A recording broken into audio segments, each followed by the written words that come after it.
This is what your Border Patrol deals with every night between the ports of entry because they are outmanned and outgunned, and we've got stupid policies by an administration that doesn't care if we have wide open borders endangering the American people. This is the reality of the border here every single day. You got at least 200-300 a day here in Laredo. This is a sector where they're all coming through between the ports of entry. So these are ones that are trying to evade. We've got 33 right here that are going to come across sometime here in the next few hours when we move along and move away from this post.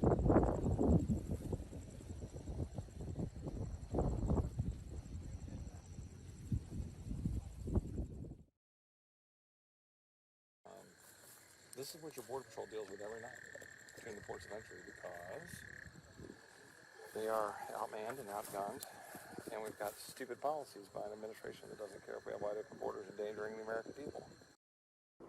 So what we started experiencing beginning in roughly 2013, 2014 was the massive flooding of the U.S. with illicit fentanyl being manufactured by China, and now they are shipping it, the precursor chemicals, directly to Mexico. And Mexican cartels have become the newest producer of illicit fentanyl. In fact, they're the number one actual manufacturer in the world right now. And they're right next door. I have 27 pages of people's dead children who've been lost to these counterfeit pills and fentanyl pouring over the border unabated. Our DEA can't keep up with it. They don't have any support. Our border agents can't keep up with it. They don't have any support. These are kids you never would have heard of in the past. These are kids who might have experimented with a drug once. They might self-medicate. They might, just want to try something new. They're adventurous. They're young. And they can go online onto Snapchat or any other online platform, or even from their friends, and they're getting pills that are made to mimic trademarked pharmaceutical products such as Xanax, OxyContin, oxycodone, Adderall, all far less lethal substances. And what they're getting instead is fentanyl, and it's killing them. This isn't an addiction problem. Harm reduction is not going to reach these kids. The only thing that's going to reach these kids are massive public service campaigns now, so that they understand the danger. We're not talking about addiction, we're talking about instant death. This morning, just so you know, in Roma, just outside, we had 300 people cross, just like I'm showing. You know how many agents we have for that? 3. That's it. We have no border security, ladies and gentlemen. There is no national security. Now the question is, how does it affect all Americans? Ladies and gentlemen, it affects them at overdose deaths. We have never been here before. This is data from the CDC.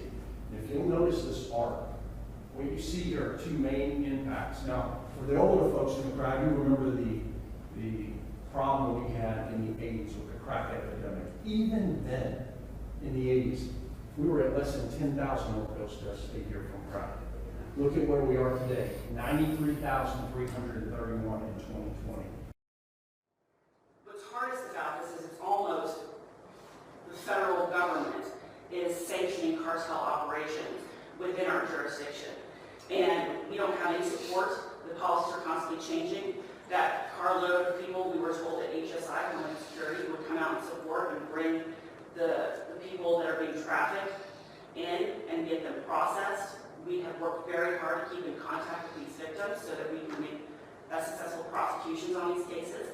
But the problem is our human trafficking laws are also wholly insufficient.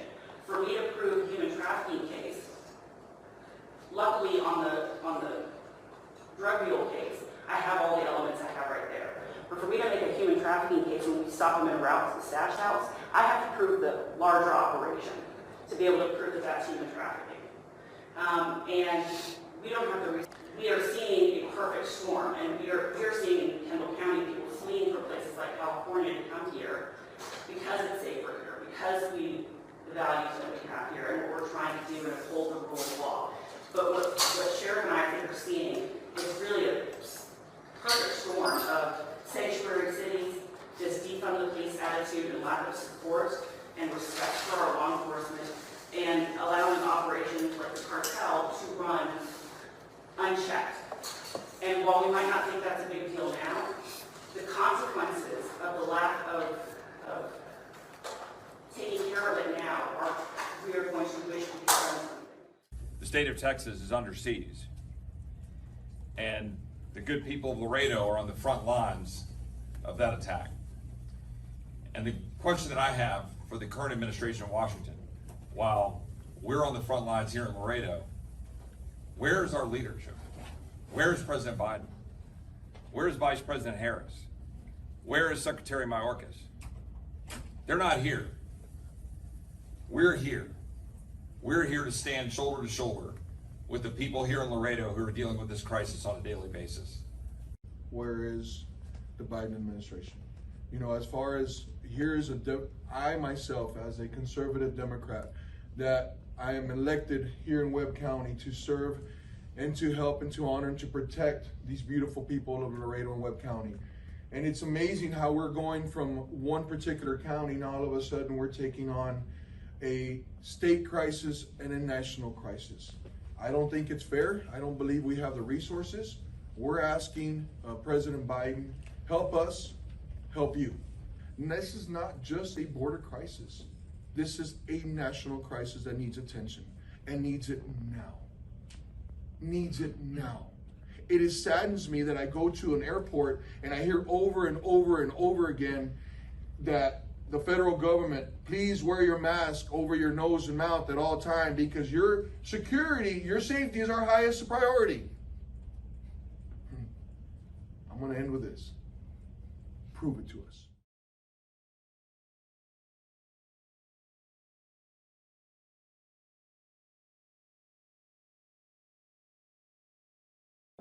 When we heard today about young men and women, little girls, little boys getting branded, getting burned, getting abused by cartels along our border, the most powerful nation in the history of the world, and that is happening on our watch because of, frankly, the embarrassing policies of this administration that are allowing this to occur and allowing cartels to be empowered.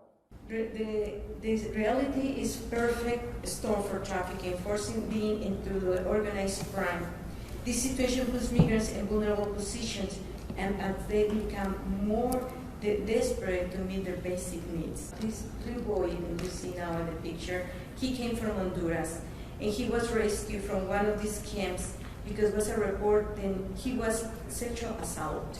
Once he was rescued and came to our service, and he felt more comfortable talking to their psychology, he commented to us that he was only not raped at nights in that camp, but his mother was forced to sexual trafficking, to force her in sexual slavery due to the high amount that she has to pay to cross the border. We also face a terrible case, horrible case with two girls, 4 and 8 years old, American citizens. Then they were also, unfortunately, mom and dad died, but the stepmom was brought to Mexico to force them to sex trafficking.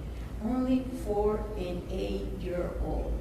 And when the 8-year-old refused to be sexually exploited, the stepmom used to burn her skin with chloro and other chemics.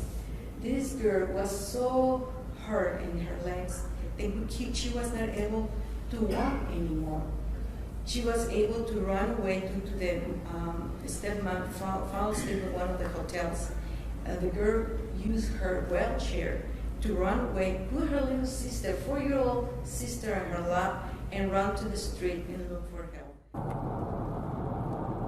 This checkpoint where we see, which is obviously this is 35, I-35, which goes from here all the way to the northern border. It's one of the busiest, or the one checkpoint we're going to is one of the busiest, if not the busiest in the nation for border patrol. So it's kind of impressive. That's the number one thing for Laredo is trade. A lot of money here. Because everybody thinks, oh, they're tractor trailers, so did they come across through the bridge like that? No, they didn't, because they get across, they break them up from groups of 5 and 10 to come across, they stash them in a stash house, we get picked up in a vehicle, take it to a stash house. Once it's a stash house, okay, I need 20 people to get into this trailer. And then you see the tractor trailer at a yard, which here it's not uncommon to see tractor trailers because obviously the industry.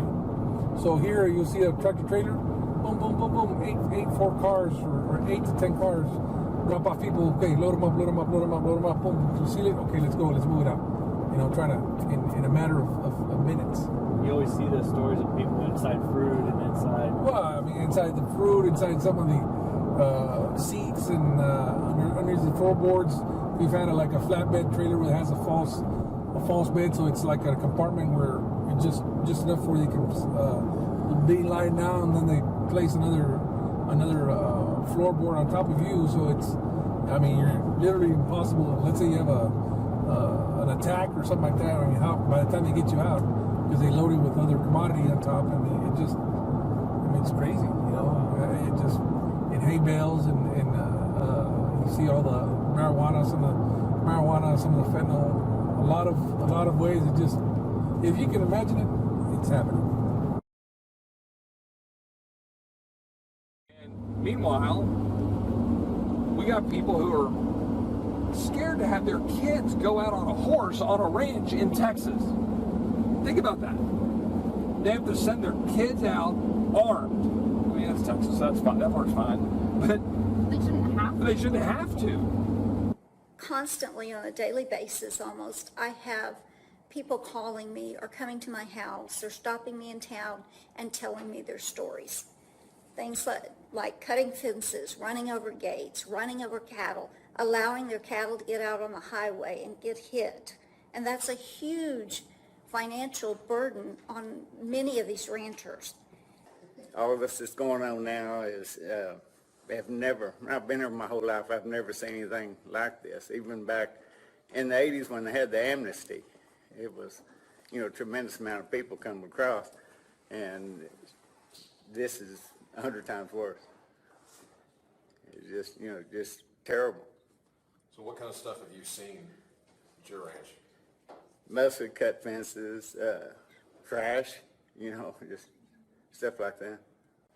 I'm just saying, it is a horrible situation. It makes our life so stressful. We are not the peace and quiet in the country living that, you know, and we have animals. I mean, we have to go outside and work.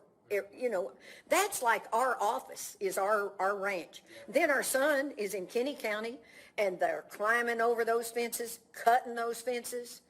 And you can't repair a fence and get it back to its strength with, you know, it's just, it's time consuming, plus it never back like it used to be. And I don't know, I'm very upset about this invasion, and it is an invasion.